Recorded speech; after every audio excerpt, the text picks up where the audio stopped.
Hello, everyone. I'm trying to work out my camera so that I can look like I'm looking straight at you today.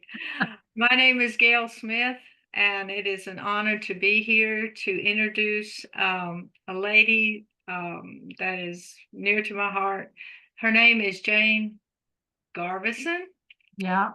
and she is a certified health coach and holistic wellness practitioner.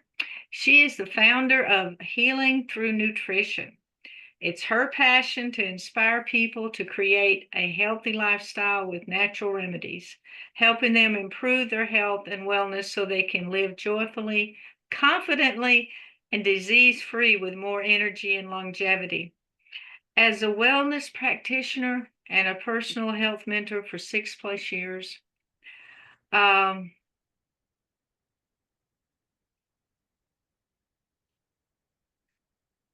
she is deeply committed to the health of every client and offers a customized coaching experience where you can partner with her to achieve your health goals. At this time, I want to introduce her, and Miss Jane Garvison, I want to pray a prayer at this moment for all of us as we start. Father, I thank you for this time together. I thank you for Jane for bringing her into my life. And I thank you for the message that she has to take to everyone. And I thank you that I will be able to join her in that progress. I pray the blessings on each one. Help us to learn in Jesus' name. Amen. Okay, Jane, take it Amen. away. All right. Well, thank you, Gail, for that wonderful introduction. And it's my pleasure absolutely to be here with you and to partner with you as we work try to work some magic and share what we know, right, about real health, about holistic health and living our best lives, because that's really what it's all about. So today we are going to talk a little bit about high blood pressure. Well, how that affects us, how many people, I mean, there's a lot of us. I had high blood pressure myself. And I think probably I kind of inherited some of that. Maybe this I inherited because we eat the same kinds of foods. But high blood pressure really can be caused by a lot of different factors in our lives. And lifestyle is really one of the big ones. Genetics can play a role, certainly.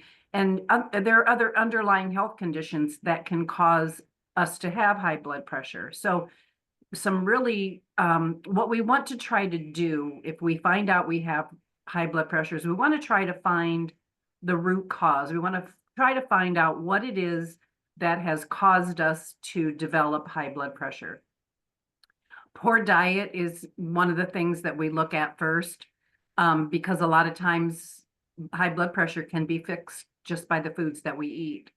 Um, Lack of physical activity is right up there on the list of things because so many of us live such a sedentary life, and we definitely have to get out and move, and get our blood circulating, get our blood flowing, and really concentrate on perhaps losing a few pounds, because excess weight or obesity can really damage our blood vessels and increase our blood pressure at the same time.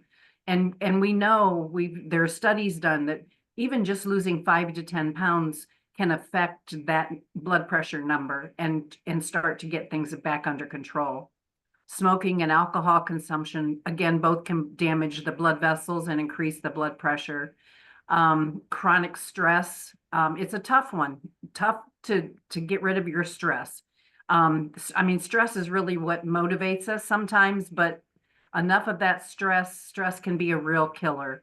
It leads to spikes in your blood pressure. So when you're really stressing, you've got some spikes going on. And so I think really learning some coping habits, it's a mindset thing to try to overcome that chronic stress. Because as much as we try, some of the things that cause us stress are always going to be there in our life. So coping with it is a way to get it under control. And your family history, if it runs in your family, you're going to probably be more prone to get it.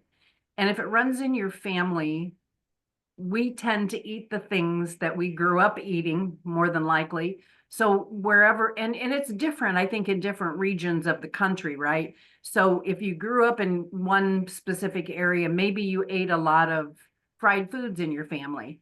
And we know eating a lot of deep fried foods is really a bad thing. It can lead to a whole lot of things. So sometimes just that genetics is really boils down to the foods that we eat, if that makes sense. And let's face it, aging is going to be one of those things because as we age, our blood vessels become less flexible, and that increases the pressure in our blood pressure increases. Um, you could have kidney disease and not know it, and that could be the culprit for high blood pressure. Any dysfunction that can cause an imbalance, like a kidney disease, can help to be a predictor of high blood pressure. You could have hormonal disorders. Conditions like thyroid imbalances can definitely do a number on a lot of different things, including your blood pressure. And for me, that was it, because the disease I had affected my thyroid, and my thyroid wasn't doing its job any longer. So I developed high blood pressure. We know diabetes, that high blood sugar levels damage our blood vessels, and that definitely contributes to hypertension or the high blood pressure. Sleep apnea, if not necessarily because you snore, do you have sleep apnea? But a lot of people who have sleep apnea snore, and so that's a good indicator. One of the things you might want to have checked out is have a sleep study done. They're really simple, really easy to do, and your doctor can lead you in that way. Other contributing factors are going to be medications, a lot of medications. One of the side effects is high blood pressure, especially a lot of them that are over the counter, like NSAIDs, decongestants, birth control. All of those things can raise your blood pressure. If we have chronic inflammation, and we know that we all have inflammation, we're probably never going to get away from it, but we do have things that we can do to bring that inflammation under control. Probably chronic inflammation is one of the leading causes of high blood pressure for a lot of people. And our environmental toxins, the exposure that we have to pollutants and chemicals in our air, in our water, everything. It just gives us that much more of a risk for high blood pressure. Let me see, which way do I want to go on this? Let's go to, oh, you know what? I didn't share my screen. Geez, Louise. Gail, we're slipping. We're still in practice mode. We're okay.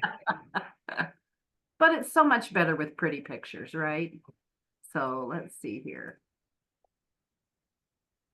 Okay. So this is the root cause. So these are some of the things I just talked about as being the root cause. And let's see. So high blood pressure, if it's left unchecked, they call it the silent killer, because a lot of times you can have high blood pressure never really knowing that you have it. Some people might get dizzy if their blood pressure goes too low. You might feel like you're in a cloud, in a fog sometimes, things like that.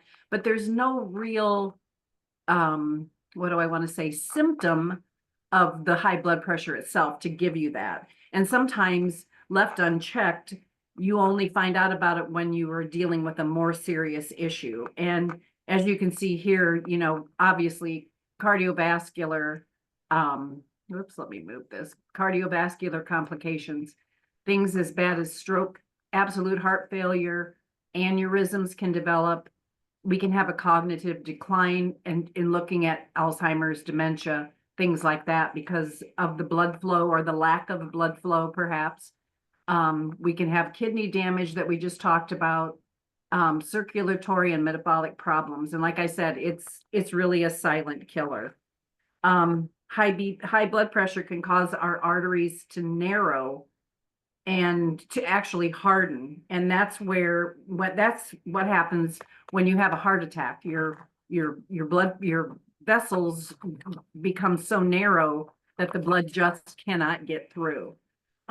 Stroke, again, weakens the blood vessels and it makes them more prone to rupture. So a lot of times in our brain, we'll have that rupture or that hemorrhage for that stroke to occur. Actual heart failure, because the heart has to work harder to pump the blood, and it can lead to things like enlarged heart and eventually would be heart failure. You go into congestive heart failure.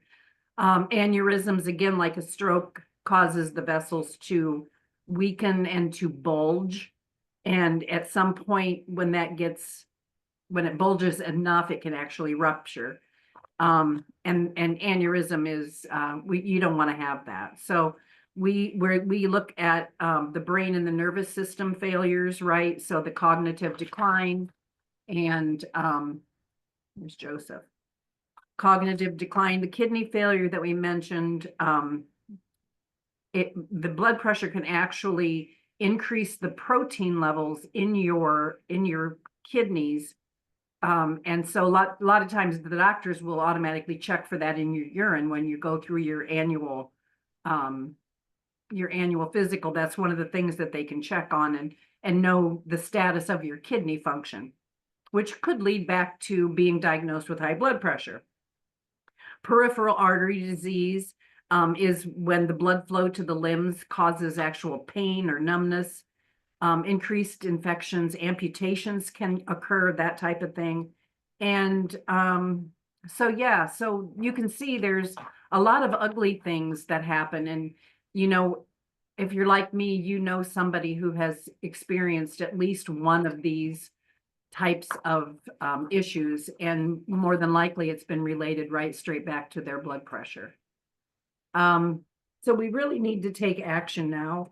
And probably the earlier that you can start doing this, the better you are, because you can start to really get some of those things into play in your life and make those lifestyle adjustments. Not always easy, but once you get into the habit of doing things and noticing specific things, keeping them in the forefront of your mind, like reading your food labels to reduce the bad stuff, the bad fats, things like that, because that all contributes to the high blood pressure. And so if you can, improving your diet is really one of the number one things to do. With that and staying active, you are going to be so much more ahead of the game. If you can maintain a healthy weight, I'm not saying that you have to be skinny as a rail or like a model, but you have to maintain a healthy weight in order for the rest of the things, the organs, and all of the different systems in our body, our central nervous system, our circulatory system, all of those systems depend on a healthy weight how do I want to say it? For them to run optimally. Again, manage stress. A lot of times, some personal development types of things help you in managing your stress. It helps you realize the things that are your trigger maybe and will set you off for stress. And like I said, it's so much easier said than done to manage your stress. That's probably one of the hardest ones on the list to manage. Reduce your toxins. Pay attention to what you're putting on your skin. Pay attention to the ingredients that are in your shampoo, for example, or the ingredients that are in your lotion that you put on. Any cosmetics that you wear, so many of them have things like formaldehyde. They have parabens in them. All of these are known to be endocrine disruptors and can actually really play havoc on your health. You might say it's just a little bit, but how much of a little bit of everything are you getting? And so that's the key. And we tend to I think people want to sometimes go overboard. We live in this world, we're part of this world, and we're not going to get away from everything. But even if you can just do a few things to try to get back on track, and will make a difference in your lifestyle and how you feel. Check your medications. If you're noticing some symptoms of things, talk to your doctor about the medications that you may be on, or there may be more natural things available for you to take than, oh shoot, I'm sorry, I got a phone call there. It's gonna mess around with me. There may be more natural things that you can implement into your diet to help you get off of the medications. Staying hydrated, absolutely. Every organ in your body depends on you staying hydrated. And like I mentioned, some natural remedies that could be put into place. There's lots of them, lots of places to go and look for those. And I'm always here to help too. So let me know. I just wanted to point out one thing to you before I start talking about the moringa is Gail and I were talking about this the other day. So I Googled and I took a screenshot of it. What is the most nutritional botanical in the world? And this is the first thing that comes up. And it says, according to most nutritional experts, Moringa oleifera is considered the most nutritional botanical in the world. And it has been this way for years. I've been drinking moringa since 2016, and that's still, it came up way back then, and it's still coming up. So they haven't found one yet that is more nutritional than moringa. And you know, if you've seen any of the little memes and things about moringa, it always talks about how many cans of spinach you'd have to eat to get that same amount of iron. And I can't remember the number off the top of my head. Maybe you do, Gail, but it's a lot. It's a whole lot of spinach to do that. So I just thought you guys might enjoy that. I like that even Google recognizes it. So some of the ways that moringa can help lower your blood pressure. First of all, it's very rich in potassium. So you would have to eat a boatload of bananas to get the same amount of potassium that you're going to get in one drink of moringa, in one serving of moringa. We know that it lowers inflammation in our bodies. So that right there is going to be a big player when it comes to your health. It definitely supports our circulation system and helps us to, we know that the blood cells in an unhealthy person, the blood cells are sticky. They stick together. They stick to the walls of your blood vessels and your arteries. And we know that you can drink moringa. They can draw blood 5 minutes after you've ingested it, and they can see those red blood cells are separating. They're flowing so beautifully through your vessels. It's an amazing thing. They actually have pictures and video of that. It's a natural diuretic, so it's going to help remove toxins from your body. So that's a great one. We know that it has an effect on our blood sugar. So people with type 2 diabetes can benefit truly from ingesting moringa. And it does help reduce stress and our cortisol levels. And cortisol is that hormone, that stress hormone that helps us pack the weight on around our middle. So if you experience that, a lot of times we know that's from stress, from high cortisol levels. So those things can actually be changed and affect our blood pressure in a way that we can absolutely benefit from. And I like I said, I was actually on blood pressure medication when I was sick with my thyroid issue. And after I started drinking the moringa, not only did I start to heal, my thyroid started to heal, my body healed itself. And this was something else that Gail and I talked about, because my body healed itself, and so I was able to my blood pressure was able to be lowered, and I have not been on blood pressure medication for several years because of that. So I'm really happy to be able to say that I have that testimony for that. But aside from that, what Gail and I were talking about was that the moringa itself is not a cure. The moringa itself is not a cure. What the moringa does is it feeds our body. It gives that nutrition, can cross the blood-brain barrier, and our bodies heal itself. It allows our bodies to heal itself. That's what's so miraculous, because our bodies are amazing machines. And when we are fed with the proper nutrition, we can live a life of feeling well, feeling good, living, having vitality and energy and living a longer life. So I'm gonna go ahead and stop the recording with that one, and